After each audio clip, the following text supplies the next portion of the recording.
नमस्कार विद्यार्थी मित्रांनो, बीएडला जो लिंगभाव शाळा आणि समाज जेंडर स्कूल अँड सोसायटी नावाचा विषय, त्या विषयातील संविधानातील महिलांविषयक तरतुदी कॉन्स्टिट्यूशनल प्रोव्हिजन्स फॉर वुमेन या उपघटकाविषयी माहिती घेऊ। मी प्राध्यापक M R Joshi, M A मेडसेट, श्री शारदा भवन शिक्षण संस्थेचे अध्यापक, महाविद्यालय नांदेड येथे सध्या असिस्टंट प्रोफेसर ह्या पदावर कार्यरत आहे। चला तर पाहूया संविधानातील महिलांविषयक तरतुदी कॉन्स्टिट्यूशनल प्रोव्हिजन्स फॉर वुमेन। प्रस्तावनेमध्ये बघा, भारतीय संविधानामध्ये महिलांच्या हक्कांचे संरक्षण आणि समता सुनिश्चित करण्यासाठी विविध प्रकारच्या तरतुदी करण्यात आल्या आहेत।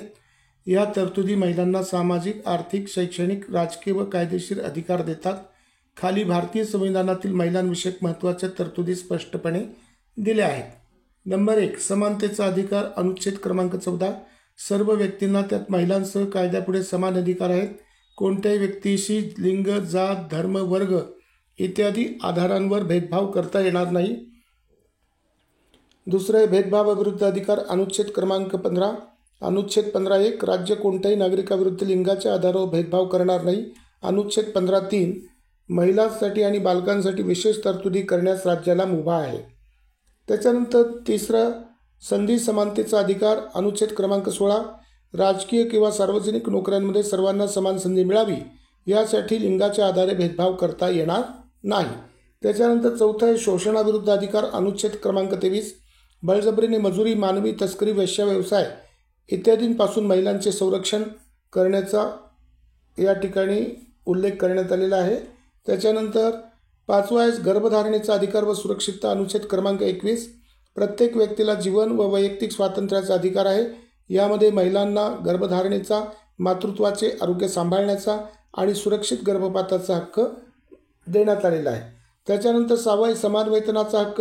समान कामासाठी समान वेतन हे तत्व समान वेतन कायदा 1976 अंतर्गत लागू आहे, जे संविधानाच्या समानतेच्या तत्वाशी सुसंगत आहे।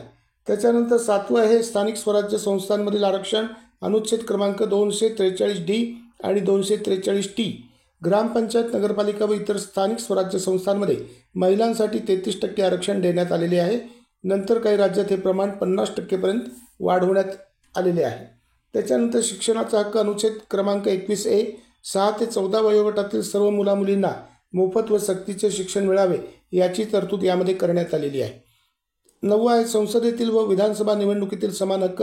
अनुच्छेद क्रमांक 325 आणि 326, महिलांना मतदानाचा आणि निवडणुकीस उभे राहण्याचा समान अधिकार प्रदान करण्यात आलेला आहे।